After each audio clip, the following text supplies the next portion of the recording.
Hello friends, welcome to UPSC prime time. NCERT review series में आज बात कर रहे हैं चैप्टर 3 खनिज और शक्ति संसाधन, क्लास 8 एनसीईआरटी ज्योग्राफी हिंदी पर। इस चैप्टर से हमें खनिजों के बारे में और विश्व में उनके वितरण, साथ ही साथ शक्ति संसाधन और विश्व में उनके वितरण के बारे में जानकारी मिलती है। प्राकृतिक रूप से प्राप्त होने वाला पदार्थ जिसका निश्चित रासायनिक संगठन होता है खनिज कहलाता है। सामान्य रूप से हमारे भोजन में उपयोग होने वाला नमक और पेंसिल में यूज होने वाली ग्रेफाइट भी एक प्रकार के खनिज ही हैं। दुनिया भर में खनिजों का वितरण समान रूप से नहीं है। खनिज विशेष क्षेत्र में या विशेष प्रकार के सेल समूहों में ही संकेंद्रित होते हैं। कुछ ऐसे क्षेत्र भी हैं जहां पर खनिज पाए जाते हैं परंतु वो आसानी से अभिगम्य नहीं हैं, जैसे कि आर्कटिक महासागर का संस्तर या फिर अंटार्कटिका की अगर हम बात करें। खनिज विभिन्न प्रकार के भूवैज्ञानिक परिवेश में अलग अलग दशाओं में निर्मित होते हैं। बिना किसी मानवीय हस्तक्षेप के अथवा प्राकृतिक प्रक्रियाओं के अपने आप से निर्मित होते हैं। ये अपने गुणों के कारण रंग, घनत्व, कठोरता, रासायनिक गुणों या विलेयता के आधार पर इनकी पहचान आसानी से की जा सकती है। पृथ्वी पर 3000 से भी अधिक प्रकार के खनिज पाए जाते हैं। संरचना के आधार पर खनिजों को मुख्यतः धात्विक और अधात्विक खनिजों में विभाजित किया जाता है और धात्विक खनिज को लौह और अलोह खनिजों में पुनः विभाजित कर दिया जाता है। सेल खनिज अवयवों के निश्चित संगठन वाले एक या एक से अधिक खनिजों का एक समूहन है। तो सेल क्या हैं? जो खनिज हैं, उनके जो खनिजों के अवयव हैं, उनका एक अनिश्चित जो संगठन है वाले एक या एक से अधिक खनिजों का समूहन है। सेल जिनसे खनिजों का खनन किया जाता है अयस्क कहलाते हैं। तो वो सेल जिनसे खनिजों का खनन कर लिया जाता है वो क्या कहलाते हैं? अयस्क कहलाते हैं। धातु खनिजों में कच्चे रूप में पाई जाती है। धात्विक खनिजों में धातु होती है, कच्चे रूप में पाई जाती है। धातुएं कठोर पदार्थ होती हैं जो उष्मा और विद्युत को सुचालित करती हैं, जिनमें द्युति या चमक की विशेषता होती है। लौह अयस्क, बॉक्साइट, मैग्नीज अयस्क इनके कुछ उदाहरण हैं। धात्विक खनिज में लौह और अलोह दोनों प्रकार के हो सकते हैं। ये लौह खनिजों में लौह अयस्क जैसे मैग्नीज, क्रोमाइट में लोहा होता है। अलोह खनिजों में लोहा नहीं होता है, किंतु कुछ अन्य धातु जैसे कि सोना, चांदी, तांबा या सीसा भी हो सकती है। अधात्विक खनिजों में धातुएं नहीं होती। इनमें चूना पत्थर है, अब्रक और जिप्सम इस प्रकार के खनिजों के उदाहरण हैं। खनिज ईंधन जैसे कोयला और पेट्रोलियम भी अधात्विक खनिज के अंतर्गत आते हैं। खनिजों का निष्कर्षण तीन विधियां हैं जिन विधियों से किया जाता है। पहला है खनन, दूसरा है प्रवेदन और तीसरा है आखनन। खनन दो प्रकार का हो सकता है, विवृत खनन हो सकता है या फिर कूपकी खनन हो सकता है।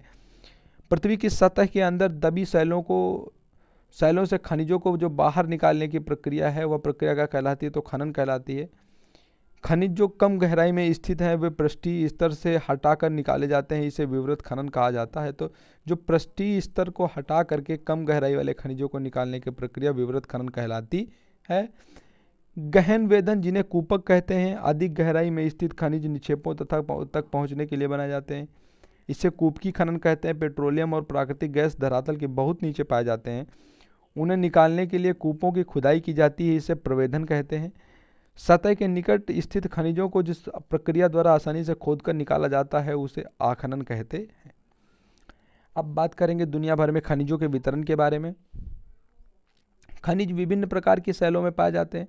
शैलें मुख्यतः 3 प्रकार की होती हैं: आग्नेय शैलें, रूपांतरित शैलें और अवसादी शैलें, जिनके बारे में हमने पिछले चैप्टर्स में पढ़ रखा है। धात्विक खनिज आग्नेय और कायांतरित शैल समूह जिनसे विशाल पठारों का निर्माण होता है पाए जाते हैं।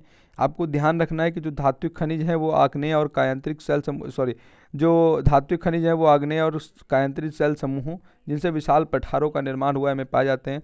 अगर आप भारत में देखेंगे तो दक्कन के पठार में काफ़ी सारे धात्विक खनिज पाए जाते हैं। कर्नाटक वाले हिस्सों में हम देखें या फिर मध्य प्रदेश के कुछ हिस्सों में देखें, वहाँ पर धात्विक खनिज पाए जाते हैं। उत्तरी स्वीडन में लौह अयस्क, ओंटारियो जो कनाडा में है में तांबा, निकिल के निक्षेप, दक्षिण अफ्रीका में लोहा, निकेल, क्रोमाइट, प्लूटोनियम आग्नेय कायांतरित शैलों में पाए जाते हैं। मैदानों और नवीन वलित पर्वतों के अवसादी शैल समूहों में अधात्विक खनिज जैसे कि चूना पत्थर पाए जाते हैं। राजस्थान में हम देखते हैं अपने यहाँ पे। फ्रांस के काकेशस में चूना पत्थर के निक्षेप हैं। जॉर्जिया और यूक्रेन में मैग्नीज के निक्षेप हैं। अल्जीरिया में फास्फेट के संस्तर हैं। इस प्रकार के कुछ उदाहरण हैं।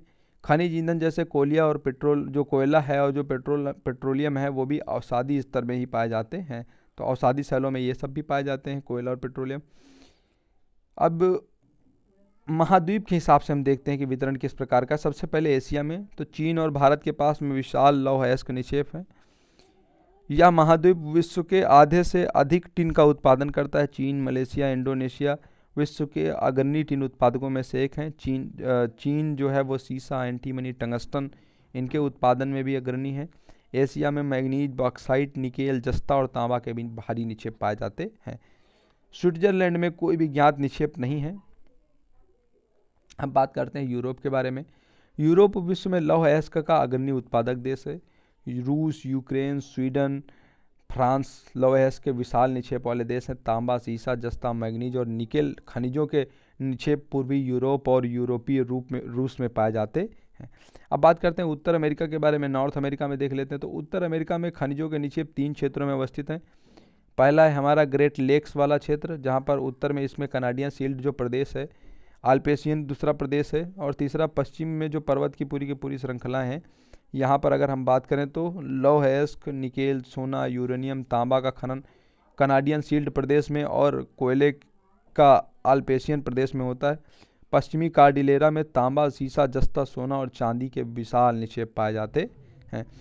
तो ये इस वितरण को जानना हमारे लिए इम्पोर्टेंट हो जाता है। इसके बाद में अगर हम देखें तो दक्षिण अमेरिका, ब्राज़ील विश्व में उच्च कोटि के लौह अयस्क का सबसे बड़ा उत्पादक देश है। अगर हम देखें तो ब्राज़ील दक्षिण अमेरिका में। चिली और पेरू तांबे के अग्रणी उत्पादक देश हैं। ब्राज़ील और बोलीविया विश्व में टिन उत्पादकों में सबसे बड़े हैं। कौन? ब्राज़ील और बोलीविया दोनों सीमा साझा करते हैं एक दूसरे से। और इसके अलावा अगर हम देखें तो दक्षिण अमेरिका के पास में सोना, चांदी, जस्ता, क्रोमियम, मैग्नीज, बॉक्साइट, अभ्रक, प्लेटिनियम, एस्बेस्टस और हीरा के विशाल निक्षेप भी साउथ अमेरिका में पाए जाते हैं। खनिज तेल की अगर हम बात करें तो अपतटीय क्षेत्रों वाले राज्य, जिनमें वेनेजुएला, अर्जेंटीना, चिले, पेरू, कोलंबिया इत्यादि देशों में पाए जाते हैं। इसके बाद में हम बात करें अगर अफ्रीका के बारे में, तो अफ्रीका खनिज संसाधनों में धनी है। यहाँ हीरा, सोना, प्लूटोनियम विश्व का सबसे बड़ा उत्पादक देश है। दक्षिण अफ्रीका में जिम्बाब्वे और जायरे विश्व के सोने का एक बड़ा भाग उत्पादित करते हैं। तांबा, लौह अयस्क, क्रोमियम, यूरेनियम, कोबाल्ट, बॉक्साइट सारे के सारे दक्षिण अफ्रीका में बहुमूल्य धातुएं पाई जाती हैं। तेल की बात करें हम तो नाइजीरिया, लीबिया और अंगोला में तेल की काफ़ी मात्रा पाई जाती है। लीबिया में काफ़ी हद तक सहारा का डेजर्ट भी फैला हुआ है। और इसके अलावा जो इसके अतिरिक्त अगर हम देखें तो ऑस्ट्रेलिया में अगर हम बात करें तो ऑस्ट्रेलिया विश्व में बॉक्साइट का सबसे बड़ा उत्पादक देश है। यह सोना, हीरा, लौह अयस्क, टिन और निकेल का पश्चिमी उत्पादक है। तांबा, सीसा, जस्ता और मैग्नीज में भी ऑस्ट्रेलिया संपन्न है। पश्चिमी ऑस्ट्रेलिया में कालगूरली और कूलगार्डी क्षेत्रों में सोने के बड़े निक्षेप पाए जाते हैं। अंटार्कटिका में अगर हम बात करें तो विभिन्न खनिज निक्षेपों पूर्वानुमान से कुछ संभवतः विशाल के लिए अंटार्कटिका का भूविज्ञान पर्याप्त रूप से सुप्रसिद्ध है। ट्रांस अंटार्कटिक पर्वत में कोयले और पूर्वी अंटार्कटिक के प्रिंसचार्ल पर्वत में लोहे के महत्वपूर्ण मात्रा में निक्षेपों का पूर्वानुमान किया गया है, यद्यपि यहाँ पर खनन नहीं होता है। लौह अयस्क, सोना, चांदी और तेल में भी वाणिज्यिक मात्रा में उपलब्ध हैं। खनिजों के उपयोग की अगर हम बात करें तो खनिजों के कई उद्योगों में इनका उपयोग होता है। रत्नों के लिए इनका प्रयोग किया जाता है। खनिज प्रायः कठोर होते हैं। इन्हें आभूषण के लिए प्रायः विभिन्न शैलियों में जड़ा जाता है। तांबा एक अन्य धातु है जिसका उपयोग सिक्के से लेकर पाइप तक प्रत्येक वस्तु में किया जाता है। एल्युमिनियम बॉक्साइट से प्राप्त किया जाता है।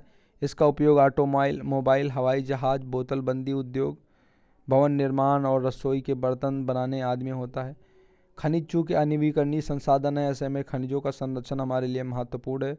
मानवीय उपभोग दर की तुलना में इनकी निर्माण दर बहुत धीमी है। खनन की प्रक्रिया में बर्बादी को घटाना आवश्यक है। धातुओं का पुनर्चक्रण एक अन्य तरीका है जिससे खनिज संसाधनों को संरक्षित किया जा सकता है। इसके बाद में सेकेंड पार्ट में हम बात करेंगे शक्ति संसाधन के बारे में, परंपरागत स्रोत और ये शक्ति संसाधन से रिलेटेड जो चीज़ें हैं वो हमारे लिए इम्पॉर्टेंट है। तो सेकेंड पार्ट में इस पर हम चर्चा करेंगे। इस वीडियो को देख करके आप अच्छे से तैयार कर लीजिए। और खनिज संसाधन के वितरण से जुड़े हुए प्रश्नों पर फिर हम थोड़ी देर में चर्चा करेंगे और उन प्रश्नों को हल करेंगे। Thank you so much.